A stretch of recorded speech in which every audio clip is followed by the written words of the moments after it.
Yeah, when we do these, this is the second take. The last 2 months, we've been able to get it done, one and done. But this is the second take. We've got new microphones. I was nervous with my new portable mic, and we hit the button. I took a picture of the beginning, and that was it. And it's a nice picture. Jamie Lee and I had a nice 15-minute conversation that we're about to repeat, and it's going to feel really awkward. But programming's important. So it's for you guys. Yeah, it's for you guys. November programming. Real quick, let's just review. Yep. Let me take a quick look at October. Mm-hmm. One of the things I noticed were a lot of PRs and squats this month. We had a back squat focus in October, and we also had a squat clean focus. Yep. And we had, I think, even more PRs in the squat clean. Yeah. And on top of it, I saw, we had a ton of PRs in Grace. Yep. On Saturday for a lot of reasons. One, the emotion behind it, the crowd yelling. But I think what was really cool to me is I felt like more of our members were willing to go RX that might not have ordinarily, that the strength has built some confidence. Push it outside of their comfort zone. And I think also the part of the idea was, we've been working a lot of our handstand stuff and progressions and endurance with the empty barbell work along with the cleans. You think about putting those two together. Yeah, it was a nice recipe. Yeah. Erica Linden jumps to mind, and then Robert, I think Robert Dawes. Yeah, Robert Dawes.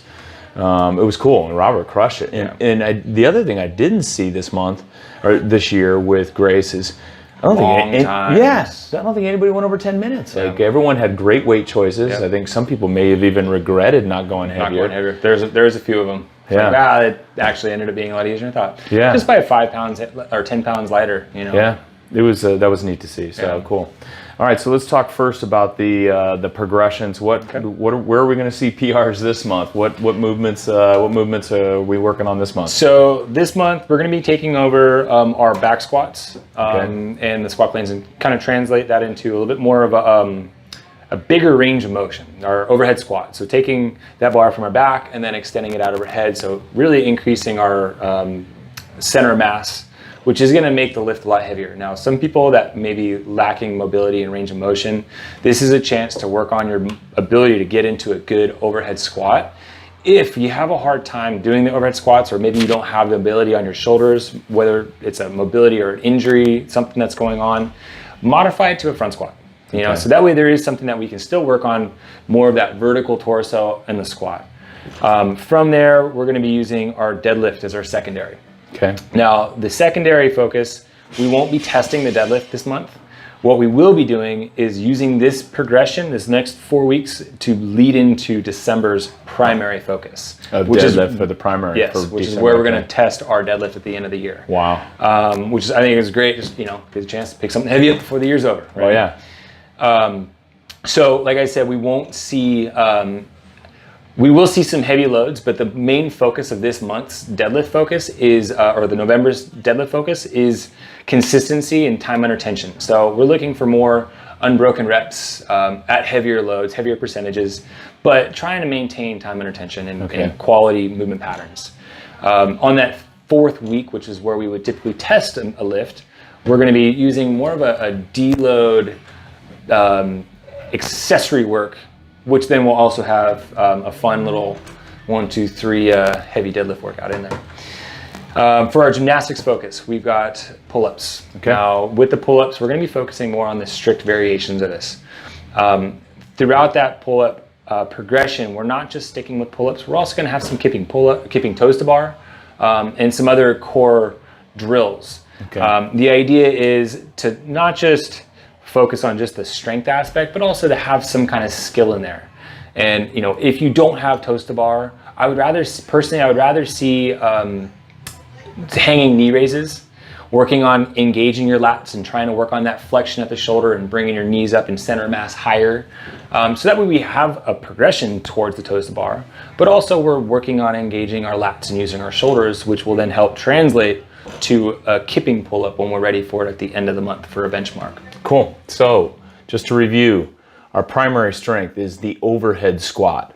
That should play nicely. We're testing our back squat on the last day of the month for October. Yep. And then right into overhead squat for November. Our secondary strength would be deadlift. which working on consistency, working on the mechanics of this, building into deadlift as a primary strength for December. And then our gymnastic focus will be the pull-up, which I love as we start to head into the open season, getting everybody ready for pull-ups. Cool. A couple of metcons that jump out at me, and I noticed. One, doing, well, it's not really a metcon as much a lift or a workout day, is the running clock. Every minute on the minute with an empty barbell, starting with an empty barbell, snatch a rep and add weight every minute. For the men, you're going to be adding 10 pounds, and for the ladies, you're going to be adding 5 pounds. 5 total. 5 total pounds. And then you go until you can't do any more. And then you immediately progress into the clean. So wherever your bar weight ends in the snatch is where your clean weight begins on the minute for the clean. And you go as long as you can. As long as you can. That's cool. And everyone's going to finish at different times, but what will be really neat will be to watch some of the people that continue to go. And that's something, like, personally, like, having been in that environment and having eyes watching, there's nothing like having a group of people cheering you on when you're going for a max attempt. So, if you do happen to end early, don't clean up your bar and then, all right, I'm gone, see ya. Stick around, be part of the community, watch, learn something perhaps, and support and be there to cheer somebody on with some big lifts. That'll be awesome. On the first day of the month, we have a buy-in of double unders, but one of the things I noticed that's unusual that we're doing this month is the buy-in increases every round. So it's a 50 double unders the first round, 100 double unders the second, and then 150 the third. So I feel like that should be and go opposite that. So we get a lot of 21, 15, 9, and descending rep schemes. Sometimes it's good to train the ascending ladders. How does your body respond? Do you pace it differently? Right. So the best way so that's going to be on Thursday. Again, more double under practice. Again, as we head into the open, don't let double unders be your goat. And the only way to get it done is to grind it. And something on that too, if you are struggling or having a hard time with double unders, the way we prescribe a modification for double unders is to do single unders for the same amount of rep count. Instead of doubling the single under count, what I'd rather see is you guys practice the single unders, good mechanics, and then throw the double unders in there, whether it's every 5 or 10 reps, just to work on that consistency. And do you have control to go from double to single? And then that's the progression. That's how you learn double unders. I would, something, again, we've been working on this in master's classes, the double unders. And what I would like to see and what I recommend to people is invest in a rope and then invest in a coach. Those two small things. Invest in a rope. Get some cues. Get some drills. All in, it's probably about $100 to $125 for that, and you will have double unders much faster than you ordinarily would have. There's nothing worse than spending a year on your rope and just tripping at 7, 15. 22. Do a 30-minute session with one of our coaches. Have them give you the drills to work on. Buy yourself a rope and just put this freaking goat behind you. Buy the rope and then make sure. The reason why you're buying a rope is so you can measure it to yourself. That's right. Right. Instead of using one of the gym ropes or one of the lost and found ropes, set yourself up for some success with something that you actually need. Versus making it work. Making it work with 2 little loops and the plastic ropes. God. Nancy. All right. So on Veterans Day, we've got a Hero Watt, a popular one. I've done this workout, Rankle, and it's in honor of Sergeant John Rankle, who died serving our country. But Rankle is a 20-minute AMRAP, 6 reps of a deadlift at 225 pounds, 7 burpee pull-ups, 10 kettlebell swings, heavy kettlebell, and then a 200-meter run. This is, I like this one because all of those things are doable for most people. And the rep count is that's right. The rep manageable. The rep count's manageable. So like for me that has workout ADD, I'm always moving on to the next thing, kind of get me distracted. But man, about 10 minutes in, you're just crushed. Well, and this is also something to consider about pacing, right? I mean, it's not like we're doing 30 reps in a row or big chunks of reps where you have to break it up a little bit. These are all movements that you can essentially hang on to and do unbroken. Like the 6 deadlifts, the 10 kettlebell swings, burpee pull-ups. Yeah, you're down and up. So there's no hanging on to anything, which then for 20 minutes can get long, right? I mean, so don't feel in the first 5 to 8 minutes, don't feel rushed to get to the next transition. Don't rush the transition to the next movement. Take a second, regain your composure, maintain mechanics, keep moving. Towards the end of the workout, kick it up. In the last week of the month, it's kind of a spicy week. On that Monday, which is I think the 26th, we've got Angie, which is 100 push-ups, 100 pull-ups. 100 sit-ups, 100 squats. Sit-ups, 100 squats. Now, for this workout, we have so if you're planning to do this as prescribed, the idea is to maintain intensity and not going through failure, right? Having these repeat movement patterns for such a high volume can be really hard on the muscles, especially if you're not as conditioned for this amount of volume. Right. So what we're doing is we have time caps on each movement. So in order to complete this workout as it's prescribed, the way I am prescribing it for the program, is that you must complete the pull-ups before the checkpoint. You must complete the push-ups before the checkpoint. If you don't, there's probably a good reason why you shouldn't continue on past that point. Right. So you can continue to train for the rest of the week. Okay. There's nothing worse than not being able to extend your arms or not be able to bring your arms over your head because you did too much. Right. More than maybe you should have. Should the athlete stop completely, or should they at that checkpoint or move on to the next movement? They will move on to the next movement. Okay, so so it's kind of like a video game, right? If you're in a race car in a video game, you have to hit those checkpoints in order to keep going. Yeah. So this is the idea: is if you complete that checkpoint, you get to continue you do the workout as prescribed. Okay. So if you miss that checkpoint, say you fall short on the pull-ups by like 82 pull-ups, and that checkpoint comes, move on to the next push-up or the push-ups, and just continue. But from that point on, the workout is technically personally scaled. I like that, and that's tough for me because it gives you a target too. Yeah, well, for the pull-ups, it's it's going to push me for the pull-ups because I'm slow ass on pull-ups. Yep.